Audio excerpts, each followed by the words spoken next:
आइए, सुनिए, देखिए, समझिए सनातन सत्य। जैसी दृष्टि वैसी सृष्टि, दृष्टि विज्ञान। कुदरत, कुदरती रचना एवं कुदरत के कानून से शाश्वत सुख की प्राप्ति। जोधपुर के परम पूज्य महात्मा उपासक प्रोफेसर डॉक्टर सोहन राज तातेड़ के निर्देशन में सनातन सत्य। जैसी दृष्टि वैसी सृष्टि, दृष्टि विज्ञान।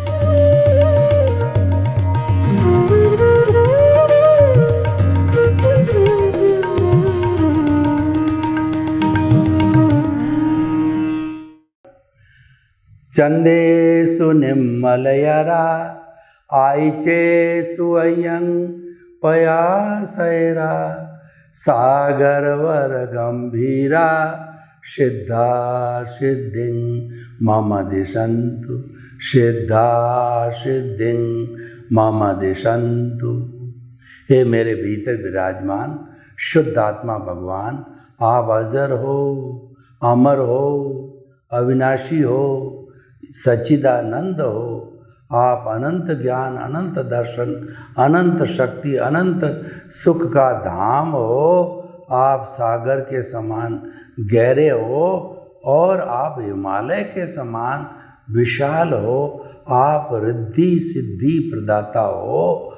मुझे आशीर्वाद दो, मुझे शक्ति दो, जागृति दो कि मैं भी जो है रिद्धि सिद्धि और जो है मुक्ति की ओर प्रयाण करूं। भाइयों और बहनों, मातृशक्ति को नमन।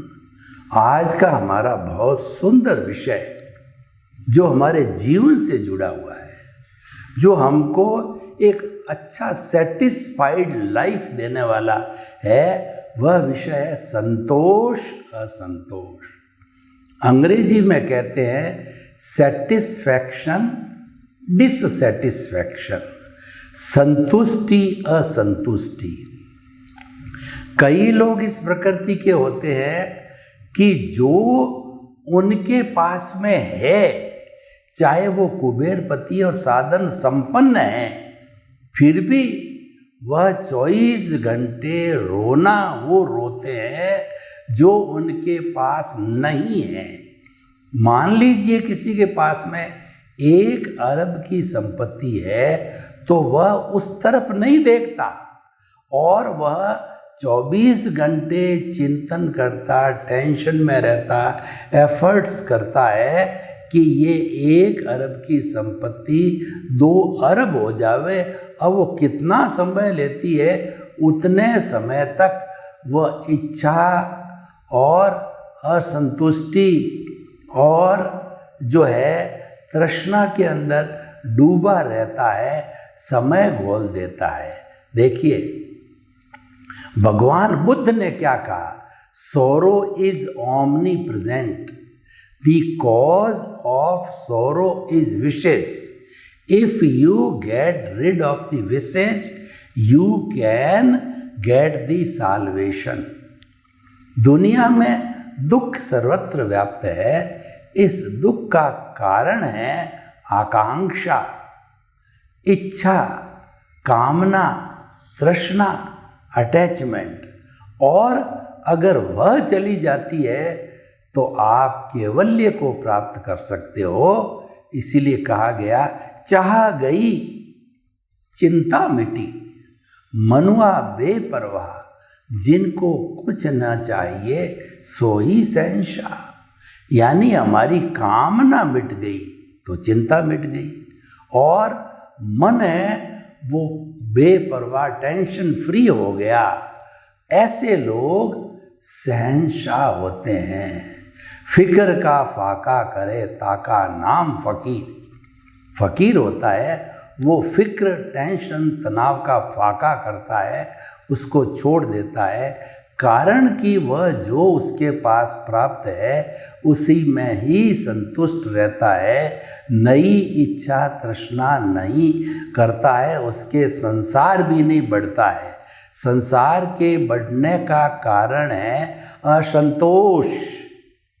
संसार के बढ़ने का कारण है कि ज़्यादा से ज़्यादा कामना करना, इच्छाएं करना, और व्यक्ति जो है लोभ की प्रवृत्ति में डूबना, ये मिल जाए, ये मिल जाए, ये मिल जाए, ये मिल जाए, और अपने पास है उसमें संतुष्ट नहीं रहता है। अब देखिए, दूसरे तरह के व्यक्ति की हम बात करते हैं जिसके पास में वेल टू डू है, यानी उसके जीवन की हर जो बेसिक रिक्वायरमेंट्स, रोटी, कपड़ा, मकान, शिक्षा, चिकित्सा, आराम से उसकी जो है भरण पोषण हो जाता है, और वह अतिरिक्त पाने की इच्छा नहीं करता है, उसमें संतुष्ट रहता है और हमेशा ईश्वर को धन्यवाद देता है कि भगवान तूने बहुत दिया, आपका लाख लाख शुक्रिया कि मेरे सब आराम है। वो तो इतना ही भगवान से प्रार्थना करता है कि साईं इतना दीजिए जा मैं कुटुम समाए, मैं भी भूखा न रहूं और साधु न भूखा जाए। जो संतुष्टि व्यक्ति होता है कि भगवान इतना बहुत है, आपने बहुत दिया है, मुझे इतना दे दिया कि न तो मैं भूखा हूँ न मेरा परिवार भूखा है, और अतिथि देवो भव, कोई भी गेस्ट आ जाता, मेरे साधु सन्यासी आ जाता है तो उसको आराम से मैं भोजन खिला देता हूँ। मेरा परिवार है, मेरा देश है, मेरा समाज है, जब कभी भी मेरे से सहयोग मांगता है यथाशक्ति मैं सहयोग कर देता हूँ। इतना आपने मुझे सक्षम बना दिया, यानी जो हालात उसके पास है उसमें वो संतुष्ट, अति संतुष्ट रहता है। अब देखिए, एक तरफ तो अरबपति है और एक तरफ बेचारा 20-30 हज़ार मंथली इनकम करने वाला व्यक्ति है। अब उनका क्या कंपैरिजन, लेकिन संतुष्ट असंतुष्ट की दृष्टि से देखें तो वो कम आय वाला व्यक्ति बहुत बड़ा है जो कि अधिक आय वाला व्यक्ति की तुलना के अंदर। कहने का अर्थ हमारा एपिसोड इस बात की ओर इंगित करता है कि जो भी स्थिति आपके पास है, आपके भाग्य से जो मिलता है उसी में शुक्रगुजार करो और उसी में ईश्वर को धन्यवाद दो, क्योंकि संतुष्टि के लिए कहा गया है कि गोधन, गज धन, बाजी धन और रतन धन खान, जब आवे संतोष धन, सब धन धूरी समान। यानी एक संतोष धन आ जाता है तो बाकी के सारे धन हैं फीके फीके लगते हैं, क्योंकि वो तो सेटिस्फाइड रहता है।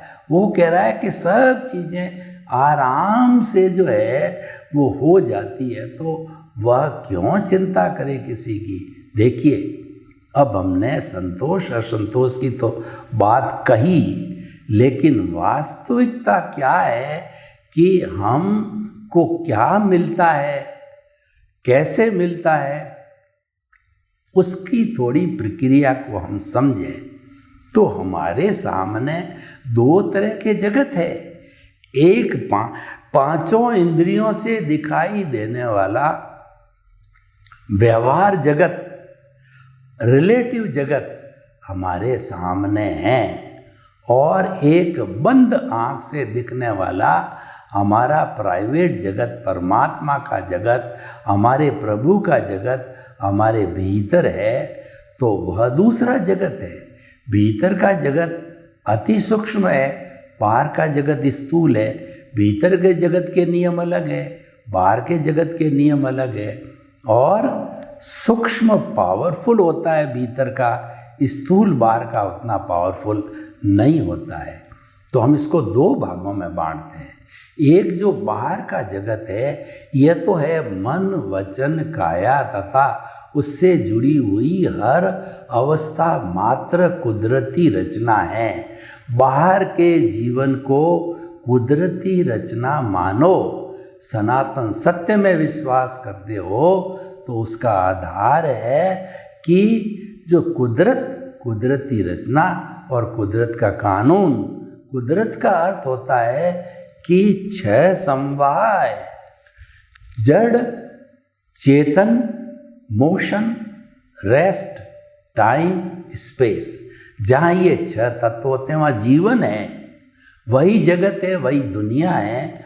और इसके बाहर एक तत्व होता है, आकाश कहते हैं, तो वह केवल एक तत्व जीवन नहीं है। तो कुदरत हो गया छह तत्वों का, जहाँ निवास होता है भूत भविष्य वर्तमान में हमेशा रहता है वह कुदरत। और इन छह तत्वों की अवस्था बदलती है, क्योंकि जो है मॉर्निंग होती है, आफ्टरनून होता है और इवनिंग होती है, तो अवस्था बदल गई। तो छह तत्वों की अवस्था बदलती रहती है। इस अवस्था को कुदरती रचना कहते हैं। और ये कुदरती रचना कुदरत के कानून पर आधारित होता है। कुदरत में जो कुछ भी होता है बिना कानून कुछ नहीं होता है। जैसे कुछ लोग कहते हैं कि ईश्वर की मर्जी बिना पत्ता भी पेड़ का नहीं हिलता है, तो हम कहते हैं कि कुदरत के जो है बिना इस दुनिया में कुछ नहीं होता है, पर वो कानून से होता है। कुदरत क्या कानून कहती है? कुदरत कहती है कि एक तो नेचुरल कानून, सूर्य उगता है, चंद्रमा उगता है, अच्छा पेड़ है, पौधे हैं, समय पर जो है पेड़ जो है वह कहना चाहिए कि पेड़ जो फल देते हैं, और जो तरुवर है, तरुवर जो है फल नहीं खाते हैं, और सरवर पानी नहीं पीता। यानी जो हमारा तालाब है उससे हमको पानी मिलता है, नदियों से पानी मिलता है, समुंदर से पानी मिलता है, ज्वार भाटा आता है, ये सारा प्राकृतिक रूप से होता है। एक होता है कि व्यवस्थित शक्ति, कुदरत प्राणियों का संचालन करती है, वह उसकी क्रिएटर, ऑपरेटर, डिस्ट्रॉयर है, उनको जन्म देती है, उनका पालन पोषण करती है, और सबकी जो है आंसर शीट उसके पास है। जब पिछले जन्म के अंदर उसकी मृत्यु हुई थी तो आंसर शीट उसको मिल गई थी, और उसके आधार पर ही वह रिजल्ट देती है, मार्किंग करती है, एब्सोल्यूटली उसके आधार पर ही करती है। तो उसका जो भी कार्य होता है कुदरत का वो न्यायपूर्ण होता है। इसलिए कहा गया है कि कुदरत को समर्पण सच्चा समर्पण है, और अज्ञानता का त्याग सच्चा त्याग है, और आत्मज्ञान ही ज्ञान है, शेष सब अज्ञान है। इसका मतलब ये है कि हमने सनातन सत्य के अतिरिक्त जो हमारे साथ मन वचन काया अवस्था से जुड़ा हुआ ज्ञान है उसको हमने रिलेटिव सत्य माना है, उसको हमने अज्ञान माना है। हम किसी चीज़ की काट पीट नहीं करते हैं, हमने तो विभाग कर रखा है। एक तो रिलेटिव पुरुषार्थ, रिलेटिव ज्ञान जिसको अज्ञान कहते हैं, एक रियल पुरुषार्थ जो कि भाव के द्वारा होता है, वो आर्ट ऑफ द विजन कहलाता है, और शाश्वत सुख की नींव लगाता है। तो वो सारा रिलेटिव पुरुषार्थ वो भावों से होता है, वो आत्मा से जुड़ा हुआ होता है, आत्मा की भाव सत्ता होती है, प्रज्ञा से जुड़ा हुआ होता है। दूसरा होता है जो भुगतान होता है, ऑटो मोड से चलता है, और वह जड़ से जुड़ा हुआ अवस्था जड़ कहलाती है, वो हमेशा नाशवान होती है। और जो हमारा चेतन से जुड़ी हुई कोई चीज़ है वो हमेशा परमानेंट होती है, वह जो है टेम्परेरी नहीं होती, जड़ टेम्परेरी होता है। ये बेसिक डिफरेंस जो है हमारे को संतोष असंतोष पैदा करने में, समझने में बहुत बड़ा सहयोगी बनता है। तो देखिए कि हमारा जितना भी भुगतान चल रहा है जड़ से जो जुड़ा हुआ है, ये आता रहता है जाता रहता है, आता रहता है जाता रहता है, कुदरती रचना है। और इसका कोई जो है वो कहना चाहिए क्लेम ब्लेम नहीं है, क्योंकि कुदरत ने दिया हुआ होता है।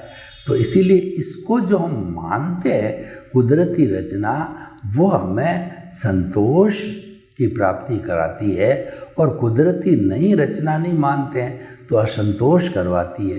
कैसे करवाती मैं बताऊं आपको, कि हमने अगर उसको कुदरती रचना नहीं माना, इसका अर्थ ये है कि हमने ये माना यह शरीर मेरा है, इस शरीर का संचालक मैं हूँ, यह कार्य मैंने किया, मकान मैंने बनाया, धन मैंने कमाया और मैं लखपति, करोड़पति, अरबपति, मैं किसी का बेटा, किसी का बाप, किसी का पति, और मेरा धन, मेरी संपत्ति, मेरा घर, और जो है जितना भी परिधि पे है, केंद्र पे तो हमारा चेतन है, मन वचन का ऐसे मुक्त ऐसा मैं शुद्ध आत्मा, और केंद्र पे जो है वो हमारा हमारी साधन संपत्ति और जो है हमारे पद प्रतिष्ठा सब केंद्र पर आते हैं।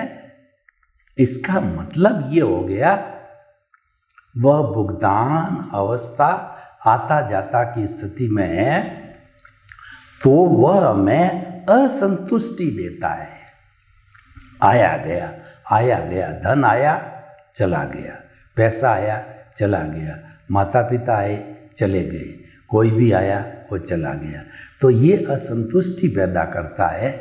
लेकिन जो चेतन तत्व के साथ जुड़ा हमारा आर्ट ऑफ द विजन है, वह सृष्टि नहीं बदलता है, वह तो दृष्टि बदलता। Main art of the vision का फंक्शन है कि हमको सृष्टि यानी मन वचन काया की अवस्थाएं हैं, वह सृष्टि है, उसको जो है मतलब शुभ करना, उसको बदलना जो है ये पुण्य पाप से जुड़ा हुआ है, जिसके कारण हमारे को दोनों ये बेड़िया है, उस कारण हमको अच्छी गति मिलती है पुण्य से, मान लिया।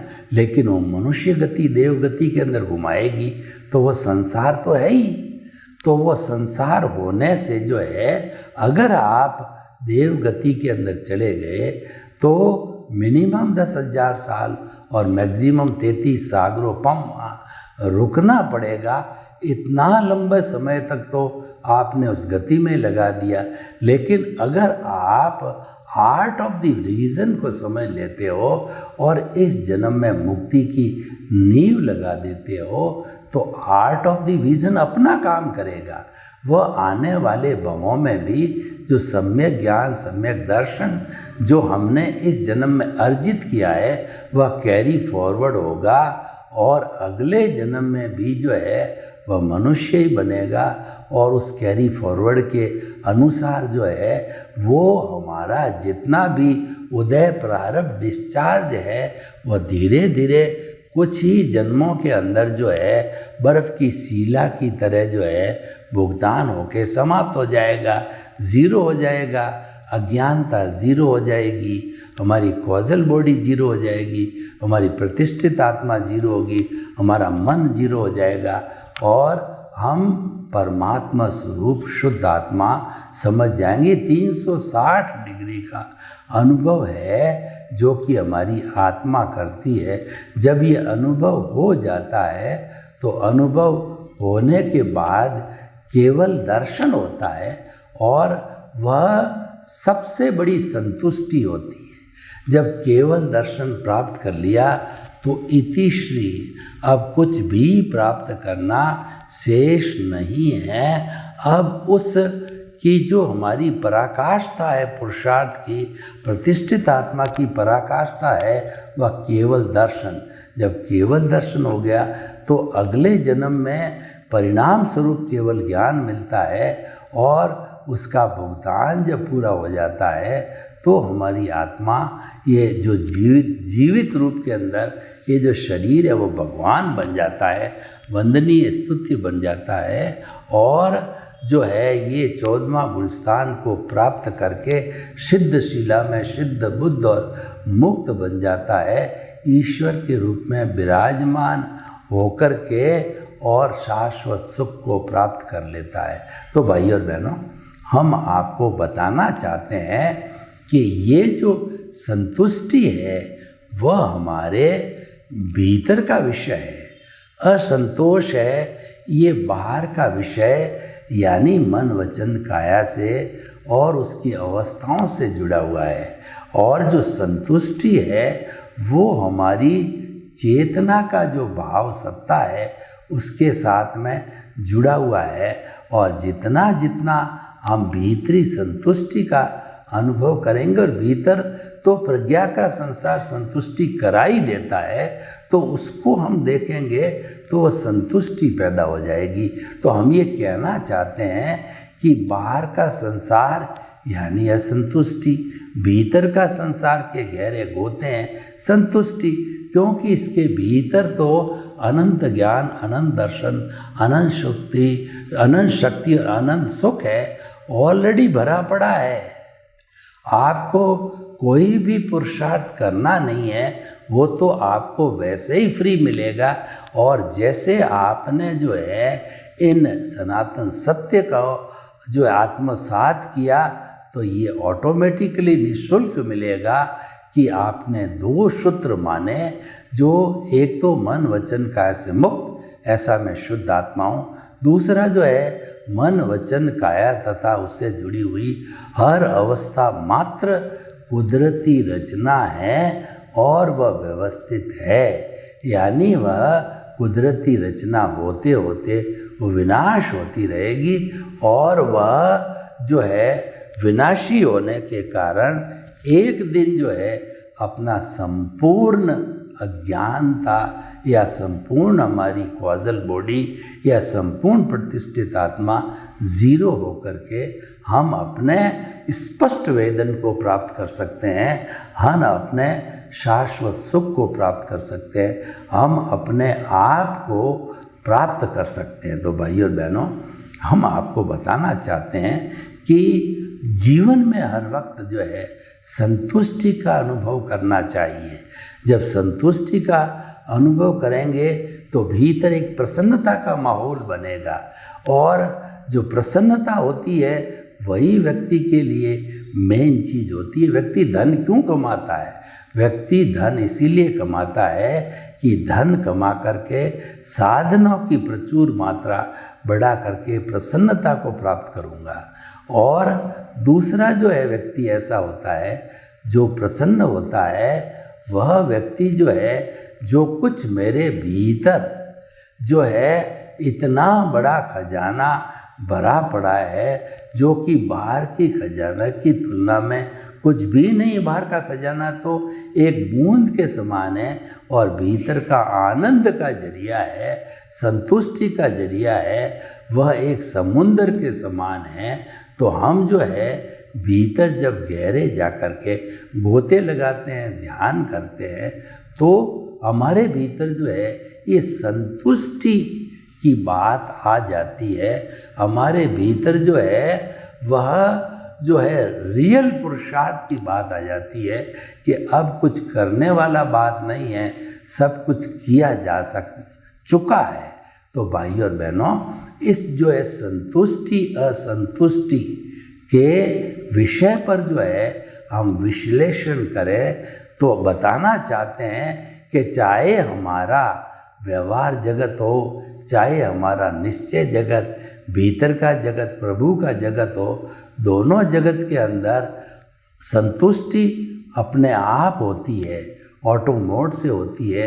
आपको कभी भी जीवन में असंतुष्टि यानी पराये दुख दुबला नहीं होना चाहिए। व्यक्ति स्वयं की संतुष्टि या असंतुष्टि से प्रभावित नहीं है, वह तो पड़ोसी से, वह जिससे कंपटीशन कर रहा है उससे अपने आप को तोलता है। व्यक्ति को कभी भी कंपटीशन में नहीं जाना चाहिए, क्योंकि देखिए व्यक्ति बड़े बड़े कंपटीशन करते हैं और बड़े बड़े प्रोग्राम आते हैं, बड़े बड़े जुआरी होते हैं, उसमें जीतने वाले 5% लोग होते हैं, 95% लूज़र होते हैं। तो उसकी संख्या लंबी है, तो हमारा भी नंबर जो है लूज़र के अंदर लगे, तो हम किसी के कंपैरिजन में क्यों जाएं? और कंपैरिजन हो ही नहीं सकता, क्योंकि जो व्यक्ति मेरिटोरियस है या कुबेरपति है उसका पुण्योदय बहुत ऊपर है, और हमारे पास में कम धन है, कम शोहरत है, या कम जो है हमारी कहना चाहिए कि हमारी क्वालिटी है, तो वह तो निश्चित तौर से कंपेरेबल है ही नहीं है। तो जब हमको कंपेयर क्यों करें? हमको कंपैरिजन से दूर रहना चाहिए। कंपैरिजन जितना है यह असंतुष्टि पैदा करता है कि मेरे पड़ोसी ने तो 5 मंजिल का मकान मेरे 1 मंजिल का ही है, उसने अपनी बेटी के शादी के अंदर करोड़ों रुपए खर्च किए, मैंने तो लाखों ही किए। हर चीज़ में कंपटीशन करता है और आज का युग तो कंपटीशन का युग है। उस कंपटीशन के जरिए वह चीफ जो है अपनी कहना चाहिए शोहरत हासिल करने वाला है, देखिए कितना बड़ा काम कर दिया। दूसरे दिन वो लोग भूल जाते हैं। काम बिना कंपटीशन का ऐसा करो, परोपकार का काम करो कि लोग हमेशा याद रखें। परमानेंट चीज़ कौन सी याद रखी जाती है जिसमें हम संतुष्ट होते हैं, वह मैंने आपको रास्ता बताया। आर्ट ऑफ द विजन का है, अपने स्वरूप की प्राप्ति करने का है। उसमें आप लग जाओगे तो आनंद ही आनंद है। और बाहर के जीवन की हम बात करें तो जो हमारी 3 चेतनाएं, स्वार्थ, परार्थ और परमार्थ। आप स्वार्थ बुरा नहीं है स्वार्थ, लेकिन केवल आप जीवन स्वार्थ की चेतना में ही लगाओ, आप उससे आगे प्रोग्रेस नहीं करो। जो परार्थ की चेतना है, मैं भी जीऊँ, मेरा पड़ोसी भी जिए, लिव एंड लेट लिव, परस्परोपरो जीवा नाम, सभी उन्नति करें, सबका सर्वोदय हो, सबका साथ, सबका विकास। जब हम ऐसी पॉजिटिव बात रखते हैं तो वह हमें ऑटोमेटिकली संतुष्टि देता है कि भाई हम तो दूसरे के प्रति अच्छा चिंतन कर रहे हैं, बुरा कहाँ कर रहे हैं। किसी के प्रति बुरा चिंतन किया, निंदा की, तो नेचुरली वो डिससेटिस्फैक्शन पैदा करता है। और किसी के प्रति प्रमोद, मैत्री, करुणा, मध्यस्थता की भावना रखी तो भावना अपने आप में संतुष्टि। मैंने तो पहले ही बताया आपको कि हमारा भीतर का जगत भावों पर है, वहाँ शब्दों की पहुँच नहीं है, वहाँ केवल शब्द है, वो इंद्रियातीत जगत है। इसी कारण से वहाँ सब कुछ चीज़ भाव के पलड़े पर तोली जाती है कि आपके भाव कैसे है, यानी कि आप कैसा चिंतन करते हो। अगर आप निमित्त, निर्दोष, अकर्ता और शुद्ध आत्मा के चिंतन से प्रभावित हो और वही आपने जीवन लक्ष्य बनाया है, तब तो आप परफेक्ट हो। आपकी कामनाएं समाप्त हो गई, आपकी कोई इच्छा बाकी नहीं रही, तो आप तो ईश्वर बन गए। जिसकी कोई भी कामना नहीं होती है वह ईश्वर कहलाता है। और जिसकी जो कामना के साथ जीवन मरता है व्यक्ति, तो वह व्यक्ति भव भ्रमण करता है। और जो व्यक्ति कामना रहित होकर के मरता है वह मुक्ति की ओर जाता है। बहुत सरल डेफिनेशन है। तो हम इतने बड़े विवेचन के बाद आपको एक ही बात कहना चाहेंगे कि जो कुछ भी हमारे साथ भौतिक रूप से, आध्यात्मिक रूप से, व्यवहार रूप से, निश्चय रूप से प्राप्त है, उसमें ही संतुष्टि करें और उसके अंदर ही ईश्वर का शुक्रिया करें। और हमारी अंतिम मंजिल है वह इन सब चीज़ों से परे मुक्ति होती है। उसके ऊपर कुछ भी नहीं होता है, क्योंकि वो शाश्वत सुख होता है। तो उसके निर्माण की, उसको पाने की इच्छा रखनी चाहिए। सर्वे भवन्तु सुखिनः, सर्वे सन्तु निरामया। लोक के सब जीवों को सुख मिले, शांति मिले, आनंद मिले, प्रेम मिले, सौहार्द मिले और सभी जीवन में संतुष्टि को प्राप्त करके जीवन को धन्य बनावें। आपके प्रति मंगल भावना हो।